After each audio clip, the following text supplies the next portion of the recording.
Hello and welcome to Dynamic Study. Today I will discuss about an important chapter of international relation as well as foreign policy is SAARC. Okay, so let's talk about SAARC in detail. Okay, full form of SAARC.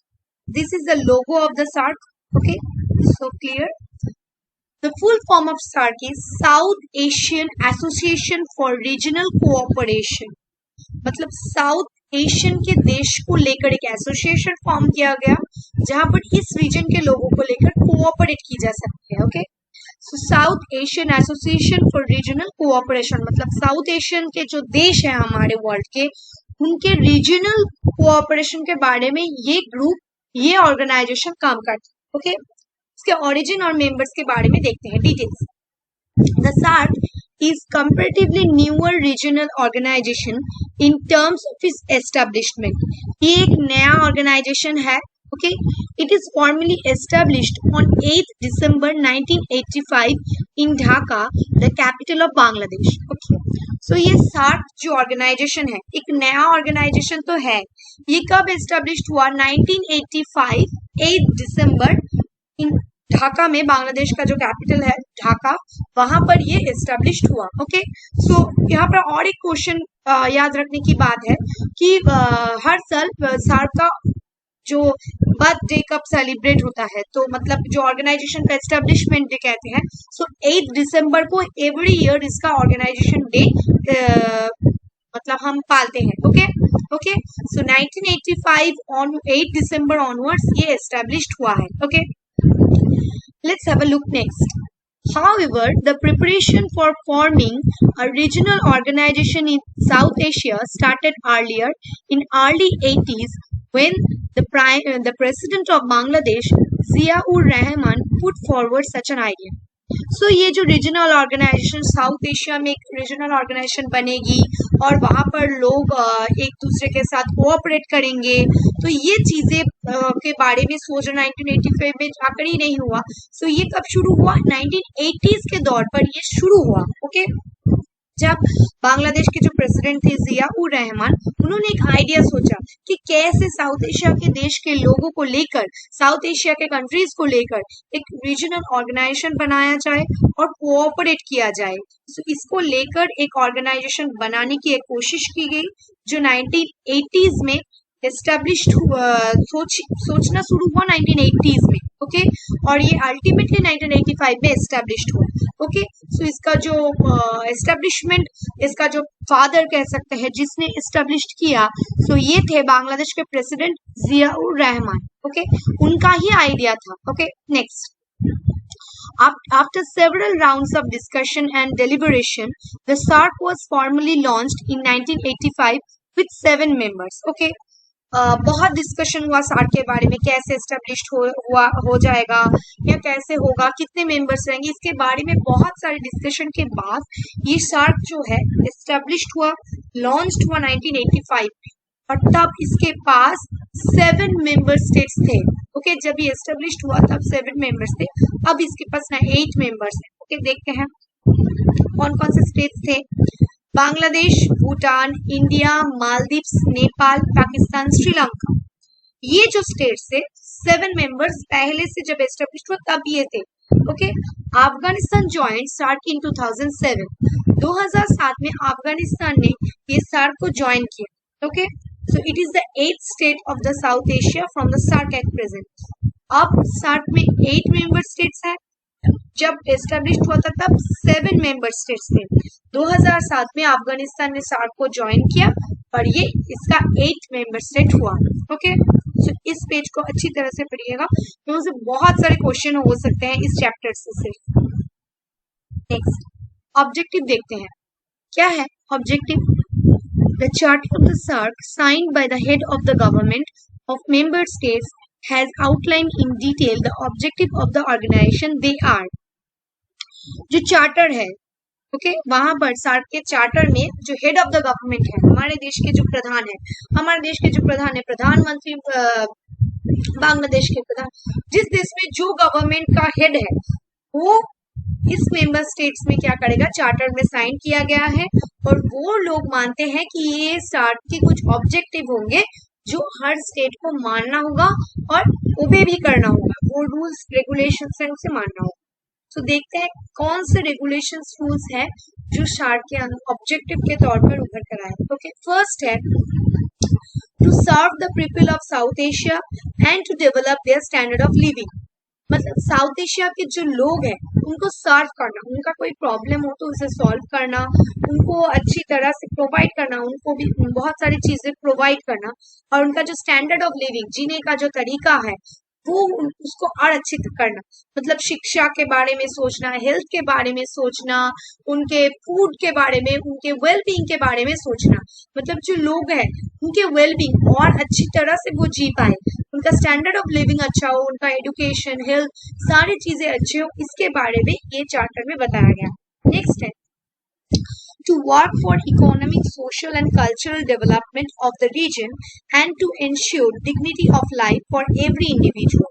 मतलब जो लोग हैं उनके economic, social और cultural, लोगों के आर्थिक, सामाजिक और कल्चरल, सांस्कृतिक जो डेवलपमेंट है वो और अच्छा करना।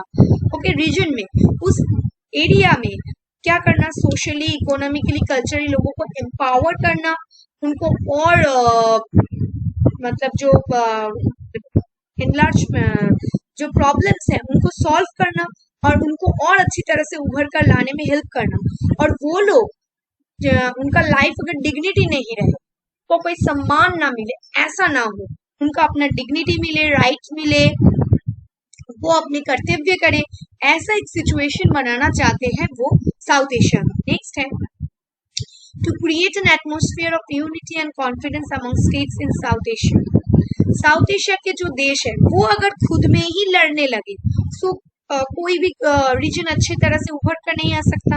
तो उस रीजन में, उस स्टेट्स में, साउथ एशिया के जो देश है वहां पर एक कॉन्फिडेंस बिल्ड करना, यूनिटी बिल्ड करना और एक ऐसा एटमोस्फियर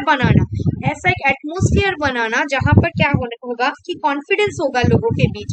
और साउथ एशिया में जो स्टेट्स हैं उनके बीच अच्छा एक कॉन्फिडेंस होगा, एक अंडरस्टैंडिंग होगा, कोई लड़ाई ना हो, ऐसा एक सिचुएशन क्रिएट करना, उनमें यूनिटी एस्टेब्लिश करना। नेक्स्ट है to realise others problems through mutual trust and cooperation. हर देश को, साउथ एशिया के हर देश जो सार्क का मेंबर है उसको दूसरे देश का प्रॉब्लम को समझना होगा और म्यूचुअल ट्रस्ट के थ्रू से सॉल्व भी करना होगा। सोचिए कि बांग्लादेश के पास पानी नहीं है तो हमें ऐसा कुछ करना होगा जिससे कि बांग्लादेश के पास पानी रहे और म्यूचुअल ट्रस्ट के थ्रू हमें हम जो स्टेट्स साउथ एशिया के पार्ट्स है, सार्क के स्टेट मेंबर्स हैं, उनमें बिजनेस को प्रमोट करना, एजुकेशन को प्रमोट करना, कल्चर को प्रमोट करना, ये एक म्यूचुअल ट्रस्ट और कोऑपरेशन को अच्छी तरह से बढ़ाना, इसके बारे में काम कर रहा है, ऑब्जेक्टिव है ये। नेक्स्ट है to establish mutual cooperation in economic, social, cultural and scientific and technological areas। मतलब सार्क के मेंबर स्टेट के अंदर इकोनॉमिक रिलेशंस का अच्छा करना, social, cultural, scientific and technological, मतलब जो सार्क के मेंबर हैं उनमें बिजनेस बढ़ाना, उनमें कल्चरली जो लेन देन है उसे बढ़ाना, साइंटिफिक टेक्नोलॉजीज को प्रमोट करना, दूसरे स्टेट को साइंटिफिक टेक्नोलॉजी देना और एजुकेशन के फील्ड में या साइंस के फील्ड में जो इंटर यूनिवर्सिटी स्टडी है उसे बढ़ाना, इसके बारे में बात करता है। ओके, शार्क के जो मेंबर स्टेट्स हैं उनमें सोशली, कल्चरली, साइंटिफिक कोऑपरेशन बढ़ाने की बात करते हैं। नेक्स्ट है to enhance cooperation with other developing countries of the world. सिर्फ ऐसा ही नहीं कि वो रीजन में ही लिमिटेड रहे, वो अपने रीजन को छोड़कर जो अदर रीजन, उस रीजन में जो और स्टेट्स हैं उनमें क्या करना, उनके साथ भी अच्छा संबंध बनाना, उनके साथ बिजनेस प्रमोट करना, एक ग्रुप बनकर एक अच्छी वर्ल्ड में पीस लाना। अगर सारे स्टेट अपने आप में कोऑपरेट करें, दूसरे स्टेट से हेल्प लें, तो पीस एस्टेब्लिश्ड होगी वर्ल्ड में। सो हर ऑर्गेनाइजेशन का मेन मोटो ऐसा ही है कि वो पीस एस्टेब्लिश्ड करे, तो एनहांस कोऑपरेशन करना और कंट्रीज सिर्फ अपने देश के लिए नहीं, सारे देश को इस साथ कोऑपरेट करके चलना। नेक्स्ट है to increase mutual cooperation among member states in order to protect the interest of South Asia in different international bodies। मतलब म्यूचुअली कोऑपरेट करना। जो अदर इंटरनेशनल बॉडीज है जैसे कि वर्ल्ड बैंक, यूनाइटेड नेशंस, संघाई cooperation organisations, जो others organisation है, BRICS, इन सारे organisation के साथ शार्क क्या करेगी, वो अपना म्यूचुअल इंटरेस्ट को प्रोटेक्ट करेगी और अच्छा रिलेशन बनाएगी ये ऑर्गेनाइजेशन के साथ। शार्क इंडिविजुअली एक ऑर्गेनाइजेशन के तौर पे दूसरे ऑर्गेनाइजेशन के साथ अच्छा रिलेशन बनाएगी और क्या करेगी, वो अच्छी तरह से काम करेगी, दूसरे के इंटरेस्ट को प्रोटेक्ट करेगी। ओके, नेक्स्ट है to seek increased levels of cooperation with all international organisation and other regional organisation. वो क्या करेगी, कोऑपरेशन बढ़ाएगी। दूसरे जो ऑर्गेनाइजेशन है, इंटरनेशनल ऑर्गेनाइजेशन भी है, जो regional international organisation means United Nations, World Bank, WTO, और रीजनल ऑर्गेनाइजेशन कौन से है, ब्रिक्स, एससीओ, ईयू, ये सारे ऑर्गेनाइजेशन के साथ वो अपनी कोऑपरेशन बढ़ाएगी और वो क्या करेगी, बिजनेस को प्रमोट करेगी। इन ऑर्गेनाइजेशन के साथ वो अपने संबंध बहुत अच्छी करेगी। ओके, इसके बारे में बात किया गया। नेक्स्ट, इसके कुछ प्रिंसिपल है, कुछ रूल्स है जिसे ये मानकर चलता है ये सार्क। ओके, फर्स्ट है cooperation within the framework of the SAARC shall be based on respect for the principle of sovereign equality, territorial integrity, political independence, non-interference in internal affairs of other states and mutual benefit। इसका मतलब क्या है, cooperation करेगा। SAARC जो है वो एक cooperative body होगा, वो हर स्टेट के साथ कोऑपरेट करके चलेगा और वो क्या मानेगा, हर स्टेट का जो सोवरेनिटी है, सोवरेन इक्वलिटी है, हर स्टेट के इंटरनल अफेयर्स में इसका जो मेंबर स्टेट है, स्टेट्स के जो इंटरनल अफेयर्स है उनमें वो हस्तक्षेप नहीं करेगा। ओके, टेरिटोरियल इंटीग्रिटी है, जो उसका देश का जो भूखंड अखंडता है उसे मानकर चलेगी। उसका जो पॉलिटिकल इंडिपेंडेंस है, उसका जो इंडिपेंडेंस है, उसका जो स्वाधीनता है, उस पे कोई इंटरफेरेंस नहीं होगी। उसके इंटरनल अफेयर्स में क्या हो रहा है इसके बारे में सार्क नहीं सोचेगी। ओके, सो सार्क एक इंडिविजुअली एक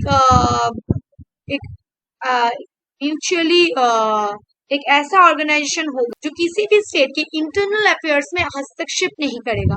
वो एक इंडिपेंडेंट बॉडी होगा और हर स्टेट इंडिपेंडेंटली उसका काम करेगा, उसके अंदर में ये ऑर्गेनाइजेशन नहीं झांकेगा। ओके, नेक्स्ट है such cooperation shall not be substitute for bilateral and multilateral cooperation but shall complement them। ये क्या करेगी, कोऑपरेशन करेगी bilaterally and multilaterally. Okay, not the substitute, substitute नहीं होगा। बायलैटरली मतलब दो देश के साथ, मल्टीलैटरल बहुत सारे देशों के साथ, कम मतलब ये क्या करेगी, कोऑपरेशन करेगी। बिजनेस तो करेगी लेकिन वो लड़ाई के तौर पर बिजनेस नहीं करेगी, अच्छा कोऑपरेशन करके करेगी। नेक्स्ट है such cooperation shall not be inconsistent with bilateral and multilateral obligation। जो बिजनेस ओरिएंटेड जो रूल्स रेगुलेशन है उसके साथ इनकॉन्सिस्टेंट नहीं होगा। ये इसका रूल्स रेगुलेशन ना होगा, वो किसी के साथ लड़ाई नहीं लग जाएगा, किसी के स्कीम के साथ ये कॉन्फ्लिक्टिंग जोन में नहीं आएगा। ओके, अब देखते हैं इसके बारे में डिटेल्स। ओके, सो इसका जो हेडक्वार्टर है, सो हेडक्वार्टर कहाँ है, इसका हेडक्वार्टर एंड सेक्रेटेरिएट ये है काठमांडू नेपाल में। सो ये एस्टेब्लिश्ड कहाँ हुआ था, बांग्लादेश के कैपिटल ढाका में, लेकिन इसका जो हेडक्वार्टर है ये नेपाल के जो राजधानी है वहां पर काठमांडू पर हुआ है। ओके, अब देखते हैं ये जो शार्क ऑर्गेनाइजेशन है ये कौन कौन सी एरिया पर कोऑपरेट करती है देश के साथ। ओके, सो इसके एरिया ऑफ कोऑपरेशन कौन कौन से है, human resource development in tourism. ये जो इंसान की ह्यूमन रिसोर्स मतलब मानविक जो रिसोर्स है, इंसान के पास जो रिसोर्स है उसका डेवलपमेंट करेगी और टूरिज्म को प्रमोट करने की बात ये करती है। ओके, सो टूरिज्म को प्रमोट करती है एंड ह्यूमन के डेवलपमेंट के बारे में ये ऑर्गेनाइजेशन काम करती है। नेक्स्ट है एग्रीकल्चर एंड रूरल डेवलपमेंट, ग्रामीण विकास एंड जो एग्रीकल्चर है, जो कृषि है उसको और अच्छी तरह से उभर कर पाने में और टेक्नोलॉजी एनहेंस एग्रीकल्चर करने के लिए ये काम करें। नेक्स्ट है environment, natural disasters and biotechnology. Environment को प्रोटेक्शन करने के लिए, नेचुरल जो डिजास्टर्स है उनको रोकने के लिए, और बायोटेक्नोलॉजी के रिलेटेड कोई फील्ड पे काम हो तो उसको प्रमोट करने के लिए और नेचर को प्रोटेक्ट करने के लिए, ऐसे चीजों के लिए ये काम करता है। मतलब जो सार्क है वो इन चीजों को प्रमोट करता है, एनवायरमेंट को प्रोटेक्ट करना, नेचुरल डिजास्टर्स को प्रमोट करना, रोकना, और उससे कैसे उभर कर आ सकते हैं इसमें। ओके, नेक्स्ट है इकोनॉमिक, ट्रेड एंड फिनेंस। इनके बारे में सोचें, इकोनॉमिक्स को और इन स्टेट्स में इकोनॉमिक्स का और अच्छी तरह से, और इकोनॉमिक्स को प्रमोट करना, इकोनॉमी को और बढ़ाना, ट्रेड को बढ़ाना, फिनेंस को बढ़ाना। ओके, सो इन सारे चीजों में ये काम करता है, economics, trade and finance. Okay, so economic promote करता है, ये ट्रेड को प्रमोट करता है, और फिनेंस को देश का जो आर्थिक विकास है उसे करना चाहता है। ओके, नेक्स्ट सोशल अफेयर्स, सामाजिक जो मुद्दे हैं, कहीं पर भी किसी का शोषण हो रहा है, कहीं कोई सोशली प्रॉब्लम हो रहा है, तो सोशल जो प्रॉब्लम्स है उसे सॉल्व करना और सोशली एक अच्छा समाज बनाने के बारे में सोचता है। नेक्स्ट है इंफॉर्मेशन एंड पॉवर्टी एलिविएशन, जो दारिद्रता है, गरीबी है, उसे हटाने के बारे में बात करते हैं और लोगों को और इन्फॉर्म करने के बारे में ये सोचता है। नेक्स्ट है energy, transport, science and technology. ये जो एनर्जी है, जो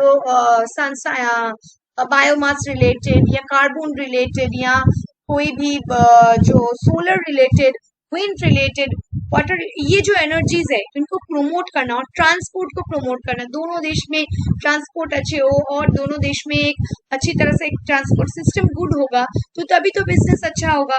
साइंस और टेक्नोलॉजी को प्रमोट करने के लिए ये ऑर्गेनाइजेशन पैसा देता है कि और रिसर्च हो और टेक्नोलॉजीज आए। ओके, नेक्स्ट है education, security and culture and others. So education को प्रमोट करते हैं, एजुकेशन को बढ़ाने की कोशिश करता है और देश में सिक्योरिटी एस्टेब्लिश करना चाहता है और कल्चर्स को प्रमोट करना चाहता है कि बांग्लादेश के कल्चर फूड को यहाँ पर लाना, यहाँ के कल्चर फूड को वहां पर लाना। सो ये कल्चरली, एजुकेशनली सिक्योरिटी प्रोवाइड करता है कि देश के अंदर जो देश है उनमें एजुकेशन को प्रमोट किया जाए, सिक्योरिटी एस्टेब्लिश किया जाए कि दोनों देश में ना लड़ाई हो और कल्चर्स को और प्रमोट किया जाए। नेक्स्ट सार्क और एक कुछ इम्पोर्टेंट इसका स्कीम्स नहीं है, रूल्स है, उसके बारे में देखते हैं। एक तो है फ्री ट्रेड एरिया, मतलब जो सार्क के अंदर जो स्टेट्स है वो अगर अपने दूसरे देश के साथ बिजनेस करेंगे तो उनको कोई टैक्स नहीं देना पड़ेगा। फ्री ट्रेड एरिया ऐसा एक एरिया बना रहा है जहाँ पर आप लोगों को सार्क के अंदर जो स्टेट्स हैं उनको एक टैक्स नहीं देना पड़ेगा, इजीली वो एक्सेस कर सकते हैं दूसरे मार्केट से चीजें। Okay, SAARC is comparatively a new organisation in the global arena. ये एक नया ऑर्गेनाइजेशन था तब। The member countries have established a free trade area which will increase their internal trade and lessen the trade gap of some state considerably. मतलब अगर India के साथ भूटान का या नेपाल का जो ट्रेड बैरियर्स ना रहे, ट्रेड में कोई प्रॉब्लम्स ना रहे, कोई टैक्स ना लगे, तो ज्यादा से ज्यादा हम क्या करेंगे, वहां पर ट्रेड करेंगे, ज्यादा से ज्यादा हम चीजें भेजेंगे और चीजें लाएंगे, तो क्या होगा, ट्रेड जो बैरियर्स है वो रिमूव हो जाएगा और इंटरनली ट्रेड बहुत ज्यादा बढ़ेगा, जो ट्रेड गैप था वो घट जाएगा और एक इकोनॉमिक में वाइब आएगा, इकोनॉमिक में वाइब्रेशन आएगा और एक अच्छा इकोनॉमिक सोसाइटी एस्टेब्लिश होगा। नेक्स्ट है SAPTA, South Asia Preferential Trading Agreement for Promoting Trade Amongst the Member Countries came into effect 1995. ये 1995 में साप्टा लॉन्च किया गया। ओके, ये साप्टा किस चीज के बारे में बात करता है? साप्टा कहता है साउथ एशिया में जो कंट्रीज है वो ट्रेड में प्रेफरेंस करे उस स्टेट्स को जो सार्क का मेंबर है। इंडिया अगर यूरोप के साथ ट्रेड करेगा तो वो उसको कोई लाभ नहीं होगा सार्क को। सो सार्क चाहता है जो साउथ एशिया के सार्क के मेंबर्स हैं उनमें अगर ट्रेड को ज्यादा बढ़ाया जाए, ज्यादा प्रमोट किया जाए, तो इसके बारे में ये सोचता है। नेक्स्ट है SAFTA, a free trade agreement confined to goods but excluded all services like information technology। ये क्या करता है, confined to goods, सिर्फ गुड्स को लेकर काम करते हैं, चीजों को लेकर। एक फ्री ट्रेड एग्रीमेंट, फ्री एक एरिया होगा जहां पर आप चीजें एक दूसरे देश के साथ भेज सकते हैं और कोई आपको सर्विस टैक्स नहीं लगेगा। Okay, agreement was signed to reduce custom duties of all trade goods to zero by the year 2016. 2016 के बाद ये जीरो लगता है। मतलब अगर आप इंडिया से भी कोई चीजें बांग्लादेश या पाकिस्तान भेजना चाहते हैं तो आपको कोई कस्टम ड्यूटीज के तौर पर जो टैक्स के पैसे हैं उसे नहीं देना पड़ेगा, जीरो रेट लगेगा। आपका जो ट्रांसपोर्ट कॉस्ट है वही लगेगा, उसके ज्यादा आपको एक भी पैसा नहीं लगेगा, आप भेज सकते हैं। ओके, नेक्स्ट है, अब सार्क के कुछ ऑब्जर्वर हैं, 9 ऑब्जर्वर स्टेट्स हैं, देख लेते हैं कौन कौन से हैं। Australia, China, European Union, Iran, Japan, Republic of Korea, मैक्ट्रीज, Myanmar and United States of America. So यहाँ पर और एक इम्पोर्टेंट क्वेश्चन है, जो कौन सार्क का ऑब्जर्वर है जो स्टेट नहीं है, वो एक ऑर्गेनाइजेशन है। सो राइट आंसर होगा यूरोपियन यूनियन, जो एक स्टेट नहीं है, वो एक ऑब्जर्वर है लेकिन एक ऑर्गेनाइजेशन के तौर पर। ओके, नेक्स्ट, अब इसका ऑर्गेनाइजेशन स्ट्रक्चर देखते हैं। Okay, at the top of the structure is the meeting of the heads of the government of the member states known as a SAARC summit. This meeting of HOGs is held once a year and it drew up the policies, programs and activities of the organization for the year. मतलब एकदम सबसे ऊपर है head of the government, sir हर देश का जो government का हेड है, इंडिया का प्राइम मिनिस्टर, ये सारे लोग हैं, या पाकिस्तान का प्राइम प्रेसिडेंट, या मिलिट्री किसी पर रूल है तो भूटान का जो राजा है वो, ये सारे लोग जो हेड है उस देश के, वो वहां मीटिंग पर आते हैं। इसे कहते हैं सार्क समिट, जो साल में एक बार होता है। और यहाँ पर सार्क के अंदर क्या पॉलिसीज लिए जाएंगे, क्या प्रोग्राम्स होगा, एक साल का जो प्लान है वो हम करते हैं सार्क में। Okay, so at the top of the structure of the meeting, so head of the government, member states या सार्क समिट में किया जा सकता है। ओके, सो ये सबसे ऊपर है हेड ऑफ द गवर्नमेंट, जहां पर हर देश का जो सार्क का मेंबर है, उस देश का जो प्रधान है वो वहां पर आते हैं और उस साल में क्या क्या रूल्स रेगुलेशन होंगे उसके बारे में बात की सकते हैं। ओके, नेक्स्ट है council of ministers. Okay, which comes next to the organisational hierarchy. The council consists of foreign external affairs ministers of the member states and it meets twice a year to formulate and devise methods of implementation of the policies and programs of the organization. इसके बाद होता है council of ministers, तो देश के जो मंत्री है, ओके, जो फॉरेन अफेयर्स मिनिस्ट्री है, एक्सटर्नल अफेयर्स हमारे देश के मिनिस्ट्रीज हैं, वो मंत्री लोग यहाँ पर आते हैं, ये मिलते हैं 2 बार साल में। ओके, यहाँ पर भी पॉलिसीज और प्रोग्राम्स को कैसे इम्प्लीमेंट किया जाएगा इसके बारे में बात किया सकते हैं। हेड ऑफ द स्टेट में क्या गया था, पॉलिसीज को बनाने में बारे में सोच रहे थे, और यहाँ पर क्या हो रहा है, पॉलिसीज को कैसे इम्प्लीमेंट करेंगे इसके बारे में सोचते हैं। Okay, so council of ministers में कौन इंक्लूड होते हैं, जो फॉरेन और एक्सटर्नल अफेयर्स मिनिस्टर्स होते हैं वो यहाँ पर आते हैं और 2 साल में 2 बार मिलते हैं, और कैसे पॉलिसीज और प्रोग्राम्स को इम्प्लीमेंट किया जाएगा इसके बारे में बात किया जा सकता है। ओके, नेक्स्ट है standing committee. The next in the administrative hierarchy is the standing committee. It composed of foreign secretariats of every member state. This committee is mainly responsible for the implementation of SAARC policies and programs.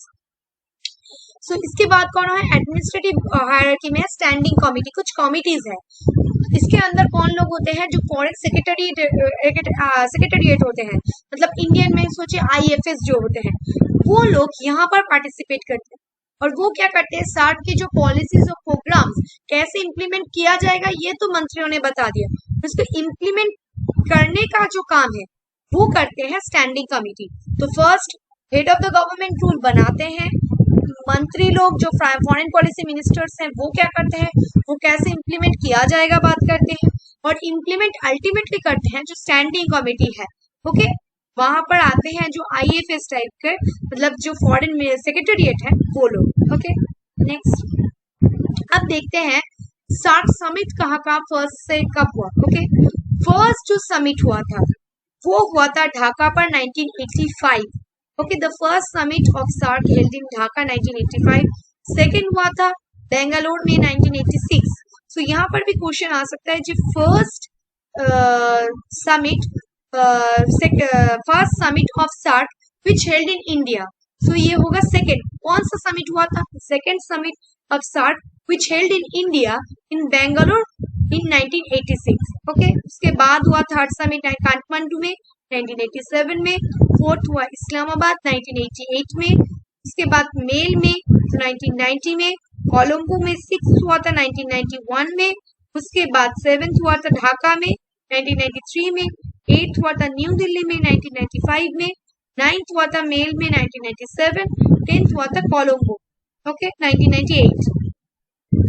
Next 11th हुआ था काठमांडू 2002, इस्लामाबाद 2004 जो 12 था। इसे आप screenshot ले सकते हैं। Okay, अब देखते हैं 13 जो हुआ था ढाका में 2005 में, 14th हुआ था न्यू दिल्ली 2007, 15th हुआ था कोलंबो 2008, 16th हुआ था थिम्पू 2010 जो भूटान में है, 17th हुआ था अड्डू सिटी 2011 ये शायद अफगानिस्तान में है। नेक्स्ट हुआ था 18 काठमांडू 2014 में। उसके बाद जो 19 समिट होने के बारे में सोचा गया था इस्लामाबाद में 2016 में, ये पोस्टपोन हुआ। पूरी अटैक के बाद इंडिया ने कहा कि मैं नहीं ज्वाइन करूंगा। So 19 summit of the SAARC postponed. Okay, after no SAARC summit is happened, उसके बाद कोई भी सार्क का समिट नहीं हो पाया। So the last summit of the SAARC is 18 summit in Kathmandu in 2014। So 2014 के बाद अभी 2009 साल हो गए हैं, अभी तक एक भी समिट नहीं हुआ है। Okay, last summit was 18 summit 2014। Next significance India जो मेंबर है सार्क, इसमें इंडिया का क्या लाभ है वो हम देखते हैं। Significance for India. Okay, neighbourhood first, India का जो फॉरेन पॉलिसी का मेन मोटो है वो है क्या? Neighbourhood first. जो उसके आसपास के देश है उसको ज्यादा प्रायोरिटी देना। तो primacy to the countries immediate neighbourhoods, हमारे आसपास के जो पड़ोसी देश है उनको ज्यादा प्रायोरिटी देना, उनके साथ अच्छा रिलेशंस बनाना, उनके साथ कोऑपरेट करना, ये इस चीज के लिए इंडिया ने ये सार्क को साइन किया था। नेक्स्ट है जियो strategic significance, can counter China okay through engaging Nepal, Bhutan and the Maldives and Sri Lanka in development process of an economic cooperation।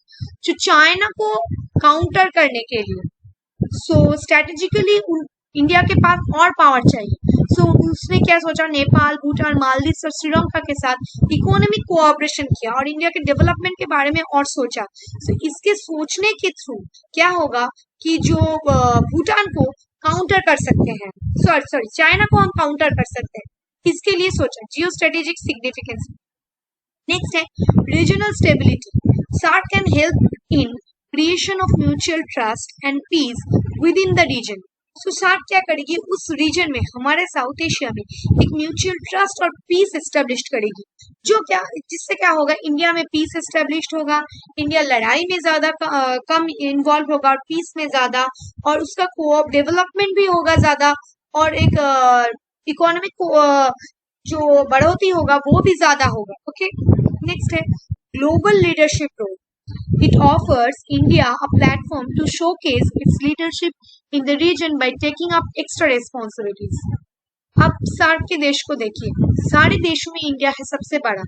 India एक बिग ब्रदर की तरह रोल पालता है, वहां पर इंडिया एक लीडर के तौर पर उभर कर आता है, जहां पर वो एक्स्ट्रा रिस्पॉन्सिबिलिटीज पालते हैं। ओके, इंडिया एक ऐसा प्लेटफॉर्म है जहां पर ग्लोबल लीडरशिप के तौर पर वो काम करता है। ओके, नेक्स्ट है game changer for India's act east policy, by linking South Asian economics with Southeast Asian will bring future economic integration and prosperity to India, mainly in the services sector। इस service sector में और बढ़ोतरी के लिए, economic integration के लिए, जो south Asia के साथ साउथ ईस्ट एशिया का जो कनेक्शन है उसको अच्छी करके इंडिया अपना एक्ट ईस्ट पॉलिसी को और स्ट्रॉन्ग करना चाहता है कि इन स्टेट के साथ अच्छा रिलेशन हो, तो और स्टेट देखेगा कि अच्छा अपने एरिया में अच्छा रिलेशन है तो और उसको पावरफुल बनाएगा। ओके, सो और इंडिया बहुत ज्यादा पावरफुल होगा। सो एक ग्लोबल गेम चेंजर की तरह एक्ट ईस्ट में वो अपना रोल और बढ़ाने के लिए और स्ट्रॉन्ग करने के लिए वर्ल्ड में इंडिया ने ये जो सार्क है उसको ज्वाइन किया था। So that's the lecture. Thank you. Keep on watching and keep on learning.